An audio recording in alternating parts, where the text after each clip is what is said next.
세상 모든 것을 돈으로 살 수 있다고 믿는 남자가 있습니다. 600억 원대 자산가이자 성운건설의 수장 이진우 회장입니다. 하지만 그의 으리으리한 저택에는 정작 가장 값싼 온기 한 자락이 머물 곳이 없습니다. 대리석 바닥이 비칠 정도로 매끄러운 다이닝룸, 정적만이 흐르는 아침 식사. 성공의 대가는 가혹했습니다. 야망을 위해 첫사랑을 버렸고 가문을 지키기 위해 딸의 사랑을 짓밟았죠. 그 결과가 지금 이 식탁입니다. 5성급 호텔 셰프가 차려낸 사내진미 앞에는 앙상하게 마른 8살 손자 준서만이 생기 없는 눈으로 앉아 있습니다. 한 입이라도 더 먹자. 준서야, 오늘 학교 가서 기운 내야지. 배 안 고파요. 할아버지, 그냥 엄마 냄새가 나는 밥이 먹고 싶어요. 심리적 거식증. 마음이 굶주려 몸이 음식을 거부하는 병입니다. 진우는 금방이라도 부서질 것 같은 손자의 손목을 보며 입술을 깨뭅니다. 빌딩은 수십 채 올렸어도 내 핏줄의 입에 밥 한 술 넣어주지 못하는 무력함. 그것이 대한민국 재벌 회장의 서글픈 실체입니다. 같은 시각 강남의 화려한 마천루에서 불과 3블록 떨어진 낡은 시장 어귀. 이곳에는 세상에서 가장 뜨겁고 고소한 숨을 내뱉는 포장마차가 있습니다. 네, 어서 오세요. 슈크림 둘, 팥 셋이죠? 설탕 조금 뿌려드릴까요? 서비스로 하나 더 넣었습니다. 19살 소희입니다. 수능 성적표는 전국 상위권을 찍었지만 소희의 손에는 펜 대신 붕어빵 집게가 쥐어져 있습니다. 낡은 패딩 소매는 밀가루 반죽이 묻어 허옇게 떴고 운동화 끝은 눈이 녹아 축축하게 젖었네요. 하지만 소희는 웃음을 잃지 않습니다. 이 붕어빵 하나에 할머니의 투석 비용이 담겨 있고 내일의 희망이 노릇하게 구워지고 있으니까요. 소희에게 포장마차는 단순히 돈을 버는 곳이 아닙니다. 차가운 세상 속에서 유일하게 자신이 주인공이 되어 따뜻함을 나눠줄 수 있는 작은 성역입니다. 운명은 때로 가장 뜻밖의 장소에서 잔인한 장난을 칩니다. 준서의 정기 검진을 마치고 돌아가던 진우의 검은 세단이 하필이면 소희의 포장마차 앞 신호등에 멈춰 섰습니다. 뒷좌석 창가에 이마를 대고 있던 준서가 돌연 비명을 지르듯 외칩니다. 엄마, 할아버지, 저기 보세요. 저기 우리 엄마가 있어요. 준서야, 무슨 소리니? 엄마는 하늘나라에. 진우의 말이 채 끝나기도 전이었습니다. 창밖 노란 조명 아래 털모자를 벗으며 이마에 땀을 닦는 소녀가 보였습니다. 진우의 심장이 그 자리에서 멎는 듯 했습니다. 맑은 눈동자, 웃을 때 살짝 휘어지는 눈매, 그리고 고집스러워 보일 정도로 오뚝한 콧날까지. 그것은 20년 전 자신의 야망을 위해 차갑게 내팽개쳤던 첫사랑 선영의 얼굴이었습니다. 아니, 동시에 8년 전 세상을 떠난 자신의 딸 서연의 모습이기도 했죠. 말도 안 돼. 이럴 순 없어. 그럴 리가 없는데. 진우는 홀린 듯 차 문을 열고 내렸습니다. 고급 맞춤 코트 자락이 차가운 시장 바닥을 스치지만 그는 개의치 않습니다.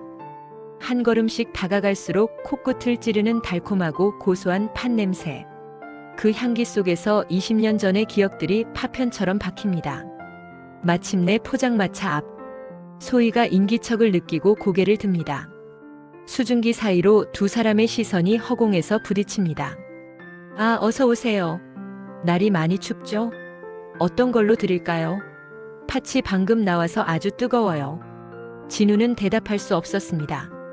가까이서 본 소녀의 얼굴은 더욱 잔인했습니다. 가슴속 깊은 곳에 묻어두었던 죄책감이 소희의 얼굴을 빌려 그를 난도질하는 기분이었습니다. 그때였습니다. 소희가 목에 두르고 있던 낡은 목도리를 고쳐 매는 순간 진우의 시선이 그녀의 가방 옆에 달린 작은 열쇠고리에 꽂혔습니다. 그것은 20년 전 그가 선영에게 이별을 고하며 마지막으로 건넸던 성운건설의 첫 상징이었던 황금 붕어 형상의 수공예품이었습니다. 학생, 혹시 어머니 이름이 어떻게 되나? 그리고 아버지는? 네, 제 이름은 소희인데요. 아버지는 저 태어나기 전에 돌아가셨다고. 근데 할아버지, 왜 그렇게 저를 보며 우세요? 소희의 맑은 질문에 진우는 깨달았습니다. 눈앞에 이 아이가 뿜어내는 수증기가 자신의 차가운 심장을 녹이다 못해 평생 쌓아온 오만이라는 성벽을 무너뜨리고 있다는 사실을요. 대한민국을 호령하는 건설 회장 이진우.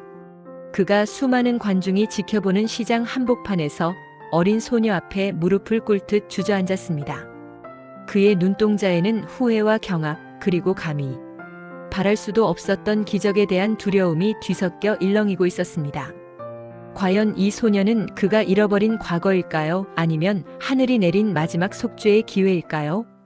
사람은 누구나 잊었다고 믿으며 살아가는 상자가 하나씩 있습니다. 그 상자 속에는 차마 마주하지 못한 죄책감과 비겁했던 젊은 날의 선택이 담겨 있죠. 성운건설 이진우 회장에게 그 상자는 19년 동안 자물쇠가 채워진 채 서재 깊숙한 곳에 머물러 있었습니다. 하지만 붕어빵을 파는 한 소녀를 만난 순간 그 견고했던 빗장이 비명을 지르며 열리기 시작했습니다. 박비서, 이 서류 확실한가? 한자도 빠짐없이 조사한 그대로인 거냐고 물었어. 네, 회장님. 관할 구청과 병원 기록까지 모두 확인했습니다. 그 아이 한소의 양의 어머니는 9년 전 폐렴으로 사망한 이정민 씨가 확실합니다. 이정민. 그 세 글자가 진우의 고막을 때리는 순간 서재의 공기는 얼어붙었습니다. 잊으려야 잊을 수 없는 이름. 20년 전 야망에 눈이 멀어 집안에서 정해준 정략 결혼을 선택하며 차갑게 내팽개쳤던 자신의 첫사랑이었습니다. 진우는 눈을 감습니다. 당신 정말 이럴 거야? 내 뱃속의 아이보다 그놈의 회사 지분이 더 중요해? 울먹이며 매달리던 정민의 목소리가 환청처럼 들려옵니다. 그때 진우는 정민의 손을 뿌리치며 말했죠. 이건 내 인생이 걸린 문제야. 돈은 넉넉히 줄 테니 제발 조용히 떠나줘. 비겁했던 그날의 자신이 지금의 진우를 비웃는 것 같습니다. 정민은 돈 봉투를 그의 면전에 던지고 흔적도 없이 사라졌었습니다. 그런데 그 여자가 혼자 아이를 낳고 그 아이가 자라 제 엄마를 꼭 닮은 모습으로 제 눈앞에 나타난 겁니다. 진우는 다시 그 시장 골목을 찾았습니다. 이번에는 차 안에서 숨죽인 채 소녀를 지켜봅니다. 낡은 포장마차 주위로 사람들이 북적입니다. 그때 낡은 유모차에 폐지를 가득 실은 한 할아버지가 그 앞을 지나갑니다. 소희는 하던 일을 멈추고 서둘러 붕어빵 봉투를 챙깁니다. 할아버지, 그냥 가시면 어떡해요? 오늘 첫 붕어빵은 할아버지 거니까 얼른 가져가세요. 애구 학생. 돈도 없는데 매번 미안해서 어쩌나. 에이, 제 마음인 거 아시면서. 할머니가 그러셨어요.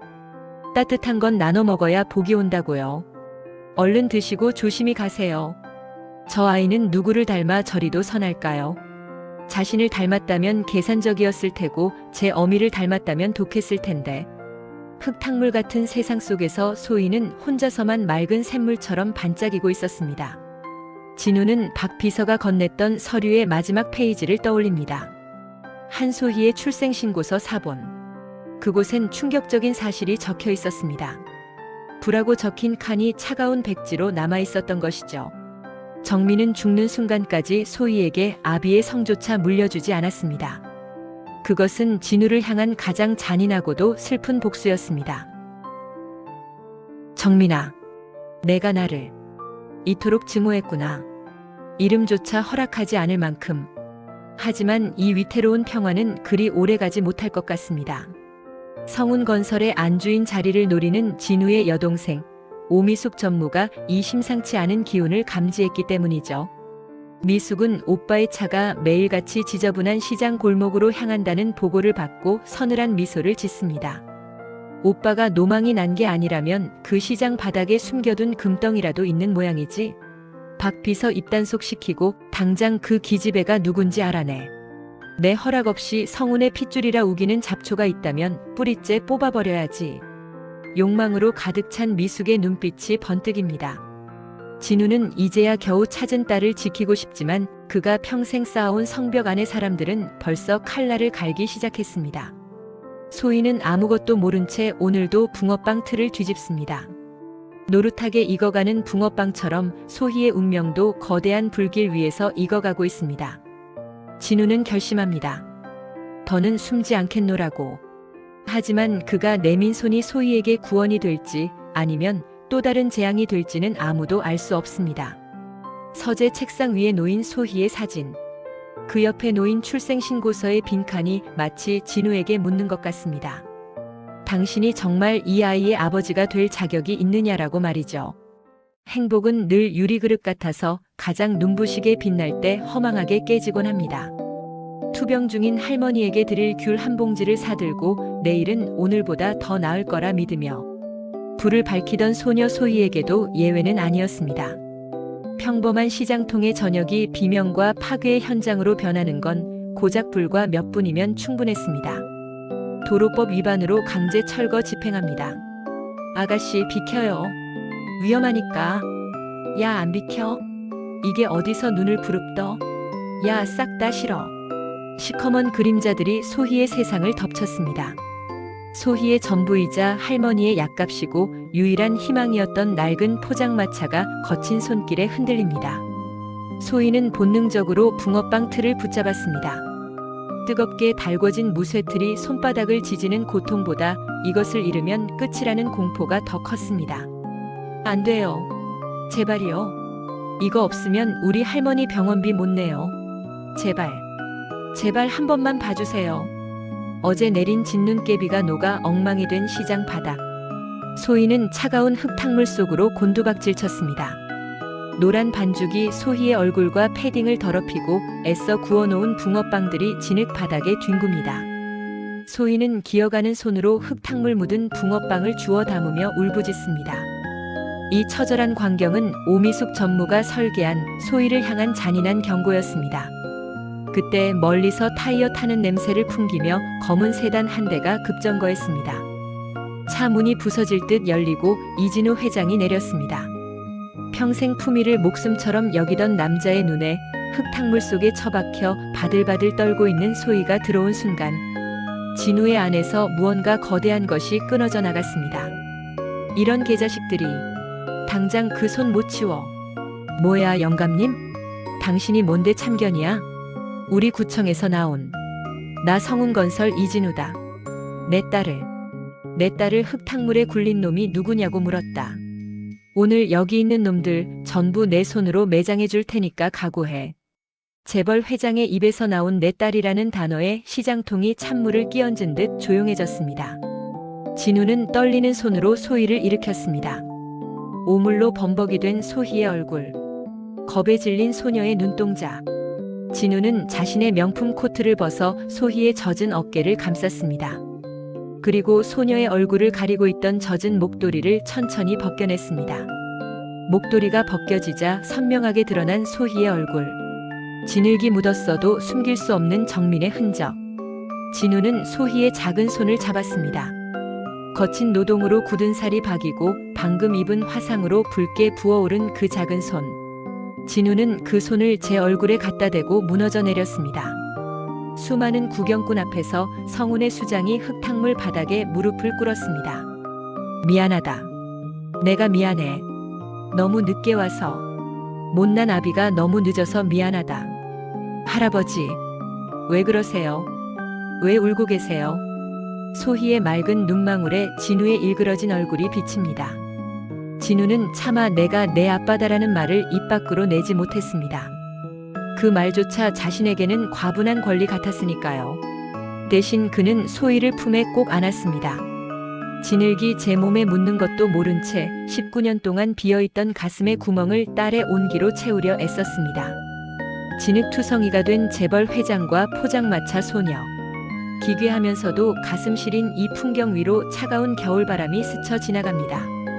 진우는 품 안에서 떨고 있는 소희를 느끼며 결심했습니다.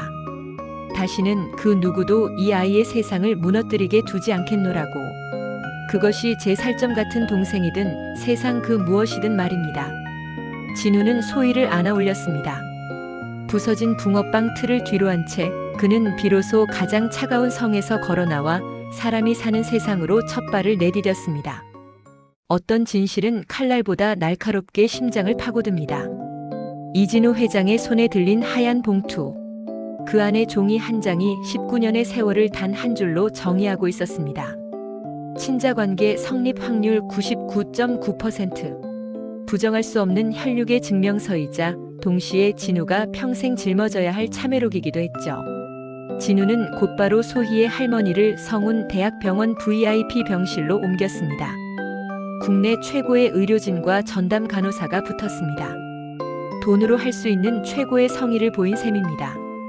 하지만 정작 그가 가장 원했던 딸의 마음은 돈으로 살 수 있는 것이 아니었습니다.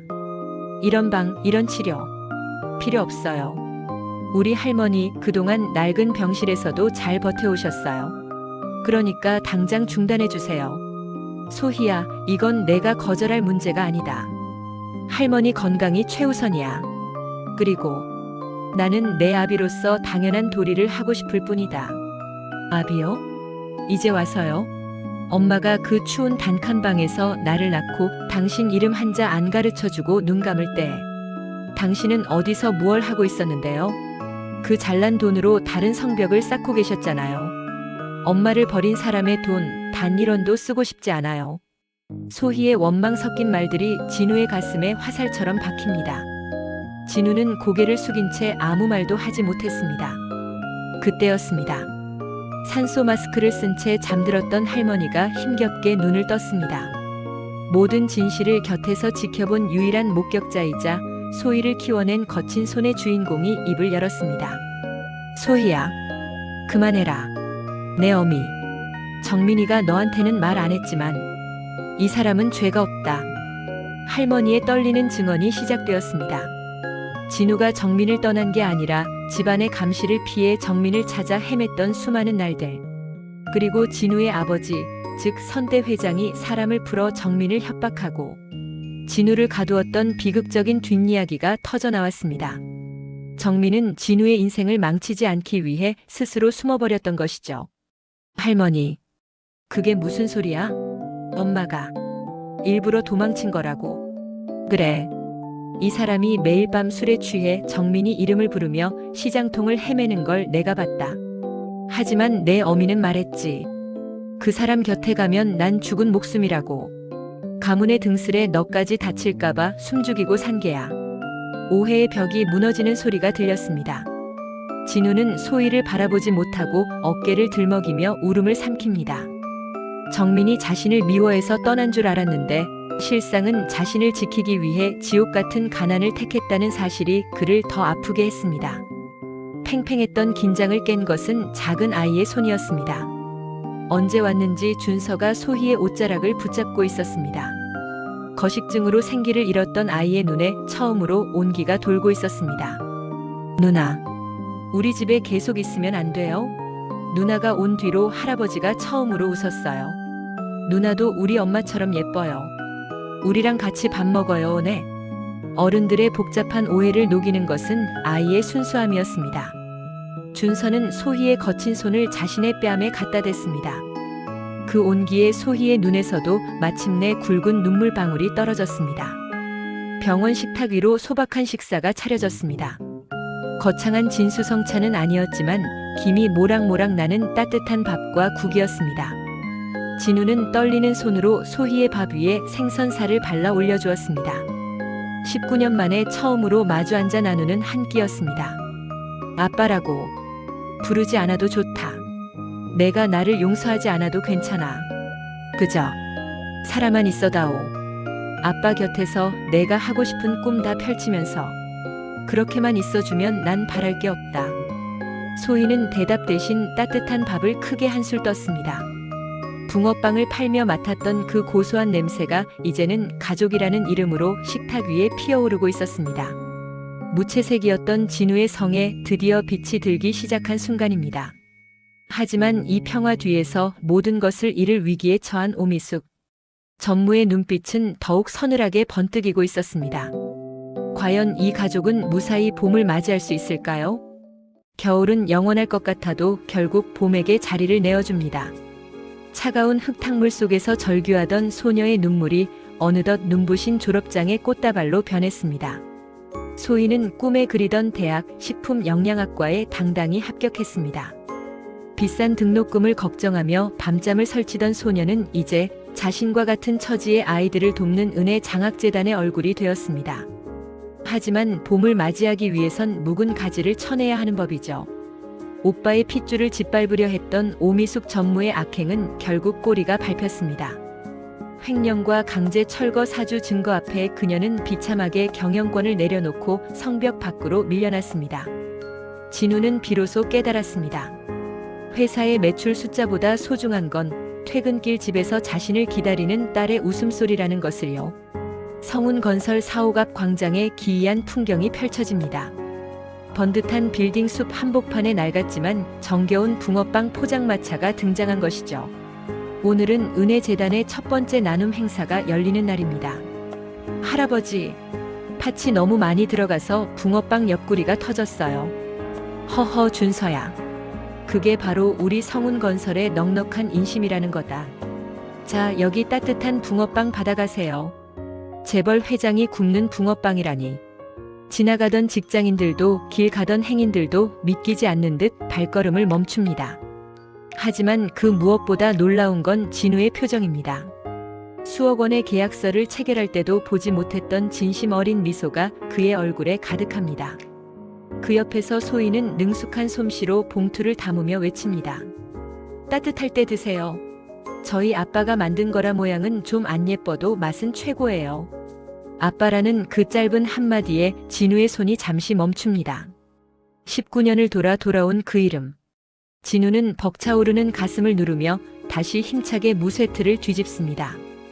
이제 진우는 무너뜨릴 성벽을 쌓는 건축가가 아닙니다. 사람과 사람 사이의 온기를 잇는 세상에서 가장 따뜻한 요리사가 되었습니다. 축제가 끝난 뒤 진우와 소희는 조용히 납골당을 찾았습니다. 하얀 국화꽃 옆에 정민의 사진이 환하게 웃고 있습니다. 건강을 회복한 할머니도 곁에서 조용히 눈물을 훔칩니다. 정민아, 너무 늦게 와서 미안하다. 내가 남겨준 이 보석 같은 아이, 이제는 내가 목숨 바쳐 지킬게. 서연이하고 저 세상에서 편히 지켜봐줘. 엄마, 나 이제 아빠랑 준서랑 같이 밥 먹어. 엄마가 말한 대로 맑고 깨끗하게, 그리고 뜨겁게 살게. 지켜봐줘요. 두 사람의 독백 위로 노을이 길게 내려앉습니다. 돌아가는 길 한강변을 따라 걷는 세 사람의 그림자가 하나로 겹쳐집니다. 겨울이 그토록 매섭게 추웠던 건 어쩌면 서로를 더 뜨겁게 안아주기 위해서였을지도 모릅니다. 붕어빵 하나에 담긴 그 작은 온기가 꽁꽁 얼어붙었던 세 사람의 인생을 녹이고 이제는 세상을 향해 황금빛 미래를 구워내고 있습니다. 인생의 가장 추운 계절을 지나고 계신가요? 기억하세요. 누군가의 진심 어린 붕어빵 하나가 당신의 봄을 불러올지도 모른다는 사실을요.